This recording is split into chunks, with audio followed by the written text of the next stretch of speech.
Welcome back to the show, everybody. So tonight I have this pony motor in here. This is a parts unit because this has a good block. It's not cracked.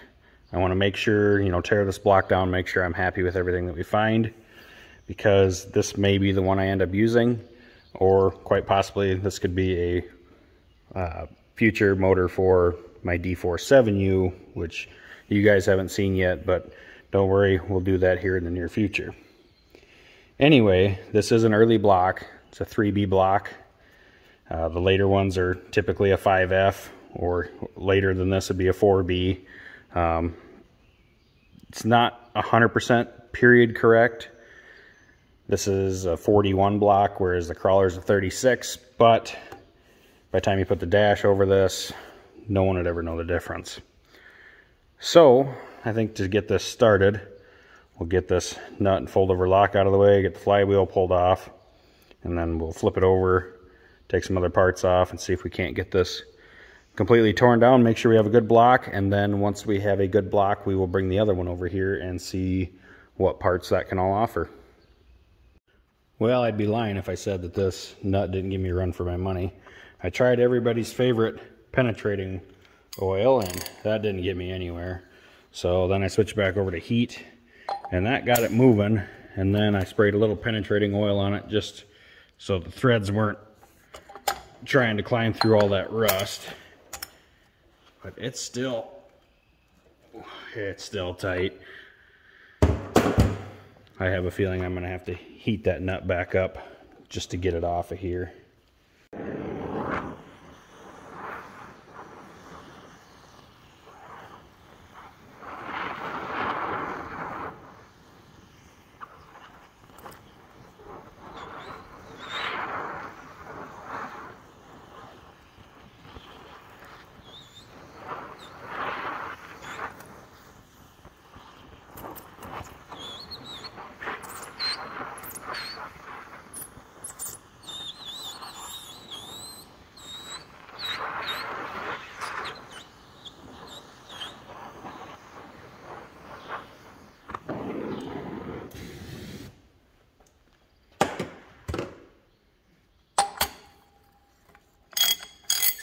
Look at that. A little bit of heat goes a long way. Are we off? Yeah, we're off. Grab a glove and get this off of here. Take a nice look at this beautiful lock washer in here. I think it's reusable. What's that say right there? I don't know if it would focus here. Looks like X231. Squatch, did you aren't missing parts for your tractor there, are you? I could send this your way. All right, with the Posi-Lock type puller where you're not supposed to pull from, as you can see, someone's already done that. So I'm not too concerned about ruining this flywheel anymore. If it comes off, great. If it doesn't, no big loss. We'll just grab underneath with a different type puller. Unfortunately, with the curvature of these jaws, I cannot get underneath here. It keeps hitting on this side. So maybe if we break the ears off, then we can get underneath there. I don't know. We'll find out.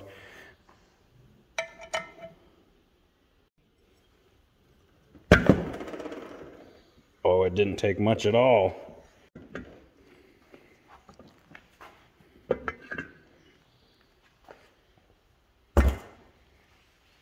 Go ahead and pull these perimeter bolts on this cover here next, since we have it on this side.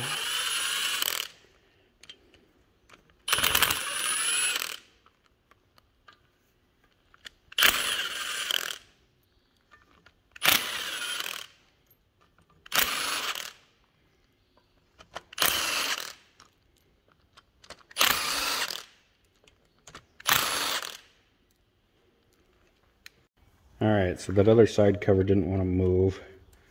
So before we break this aluminum drain tube off here, let's go ahead and get it out of the way.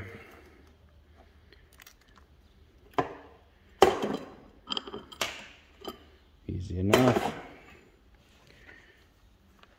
We'll pull this bracket off here.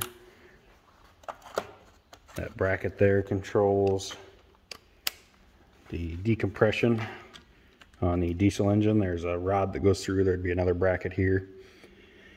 And that just runs your decompression lever and linkage. So we'll take that off for now. And we'll see if we can get this cover off and get that gear out of there. Maybe we can get this thing to sit level.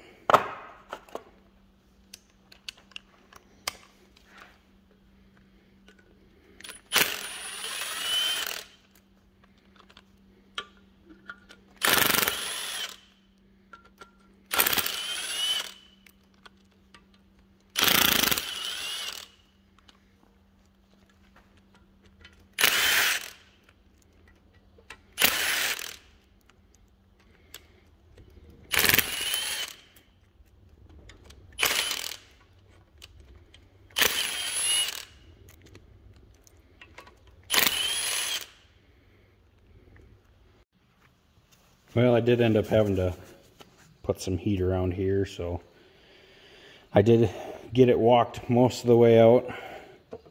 We'll just record taking the rest of it off. We were just hung up on this pilot. Now there is a frost plug in there, or a freeze plug. Could take that out and probably got some stuff down in there. Did use some emery cloth around here just to clean that shaft up.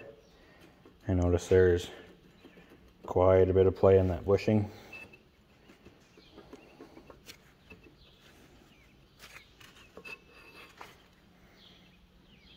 But there it is. Well, with everything in this valve train basically rusted tight except for me being able to move the cam back and forth just a little bit. We might bump down to the crank here, pull that locking tab off. See what the dipstick looks like. That should clean up. It's with a wire brush or wire wheel. Looks fairly decent yet.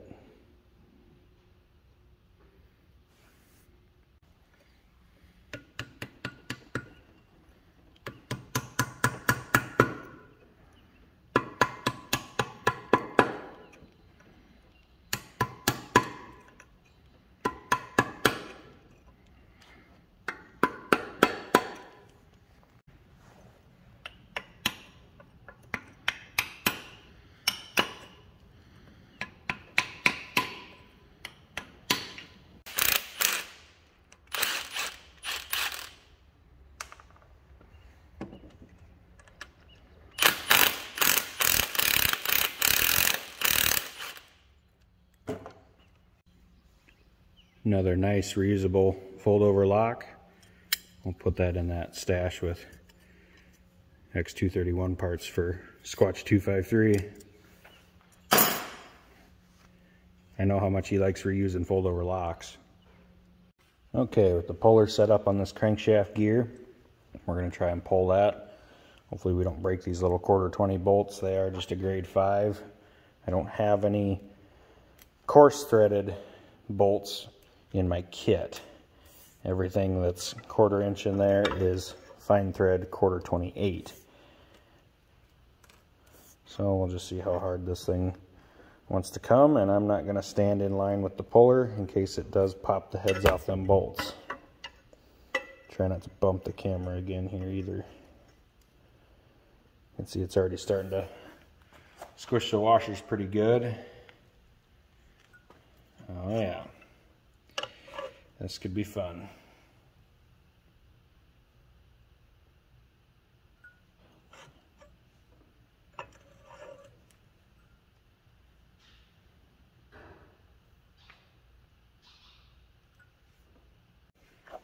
I feel like I'm playing the game of how long until the bolts break.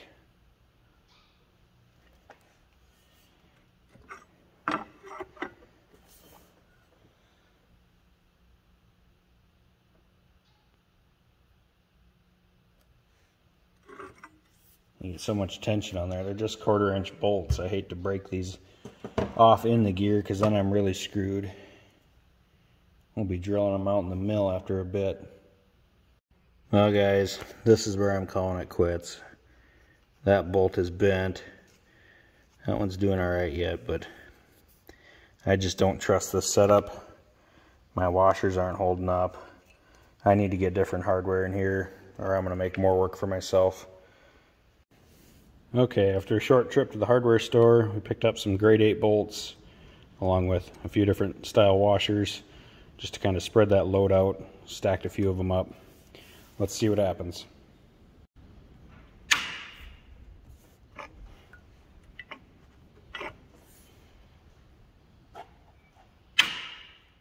Well, the good news is it moved. I was really starting to question if I was going to break one of these grade 8 1/4-inch bolts, but it is moving.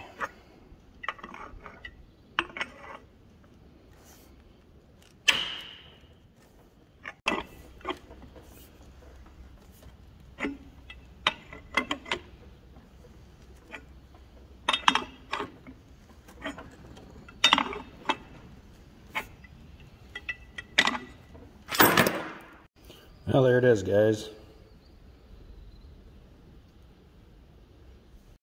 So with that crank gear out of there, I was able to get the cam to rotate. And when I did get it rotating, I was able to push these down in just using the lobes. I just used a small screwdriver here. I didn't want to use a ton of force, but just kind of worked that up, and it did move these two down, but these other two are still stuck. So what I think I'm going to do is just lightly heat in here. I don't want to get too carried away with the heat, but I'm after the block. I'm not necessarily after these lifters. I don't know if these would clean up or not, but if I needed them, they would still probably work.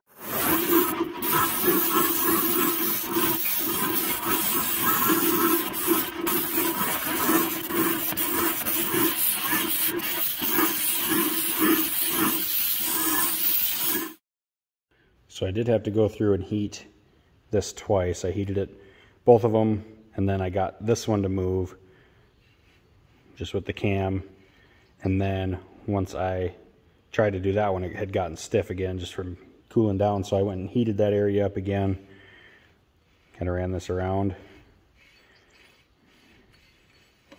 And now we should be able to just pull this cam straight out.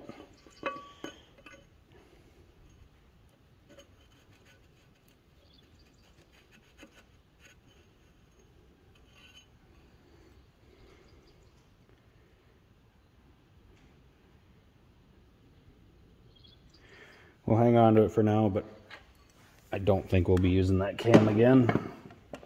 Like I said, the main thing we're after here is a good usable block that's not cracked and welded in this area here.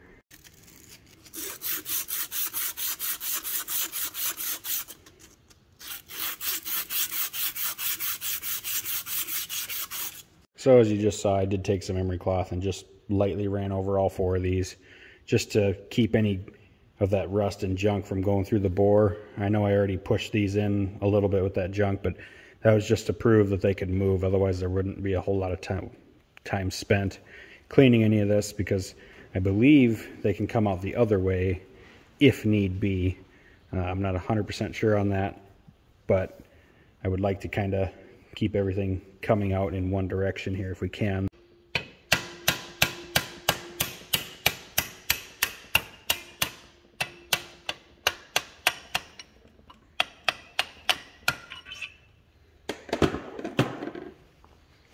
So as you can see, we didn't have to hit them real hard. You just had to kind of get everything that was stuck moving again.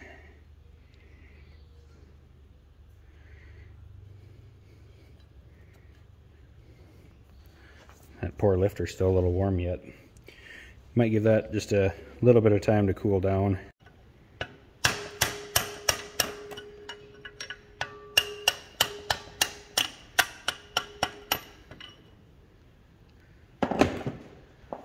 Okay, valve assembly is out. It looks like that guide is stuck on that valve there.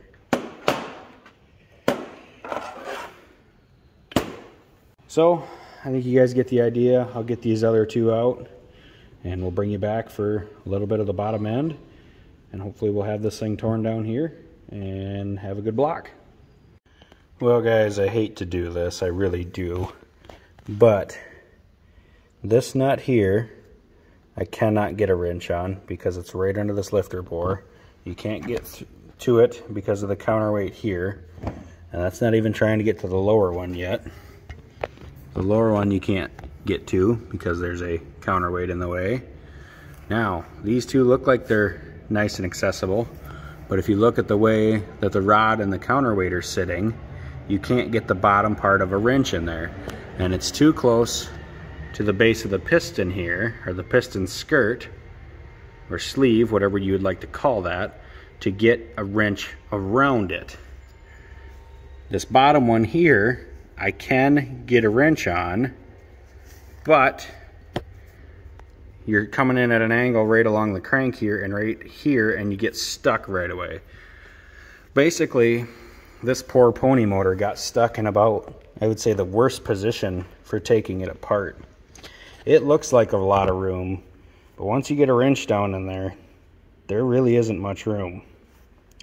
And honestly, for how rusted and stuff it is in here, I'm not going to feel super bad about it, but I am just going to take the torch and cut the rod about right in there and somewhere on the same here so we can get the crank out. I would much rather save the pistons. I have spare rods. They are not that hard to come by yet. There are quite a few of these pony motors around. I have spare rods. Like I said, I'd rather save the pistons and the crank. Rods are not near as hard to come by. So just to keep this project moving, we're going to go ahead and cut them, just so we all feel better about what I just did. Here's 230 over pistons with rods. I think they were 30s, maybe they're 20s. They are a 20 thousandths oversized piston. So we do have these. They would clean up and be reusable as well. So there's the carnage.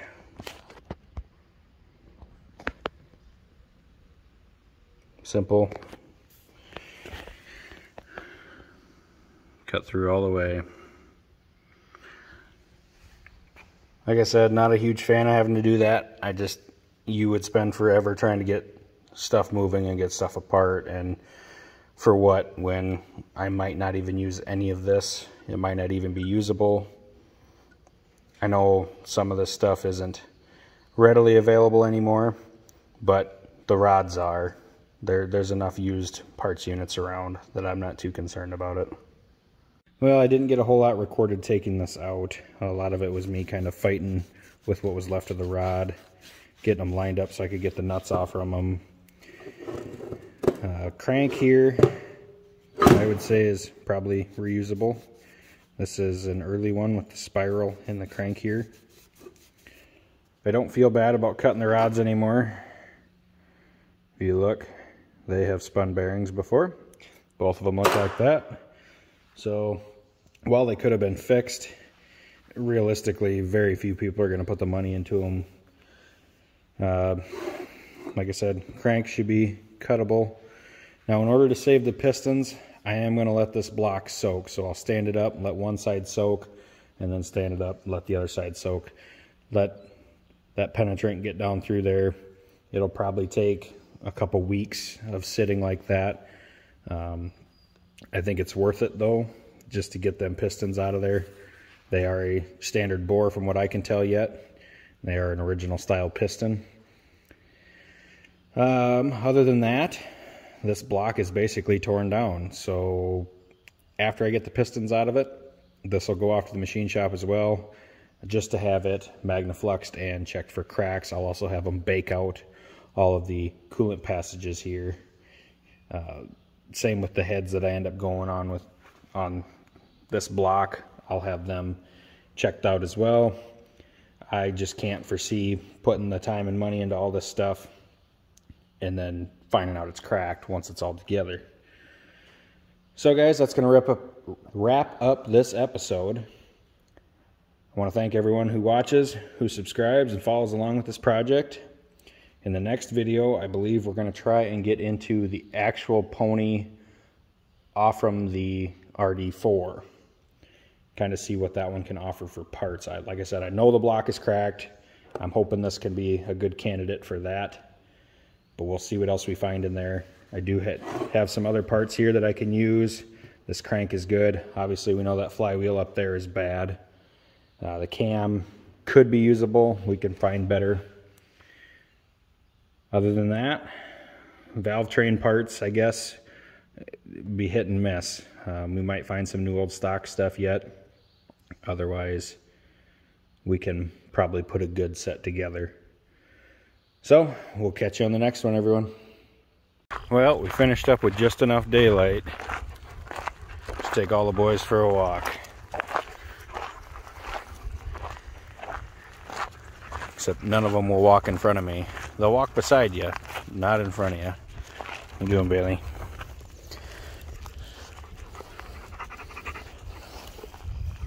Cash. Finn. Milo. Let's go, boys.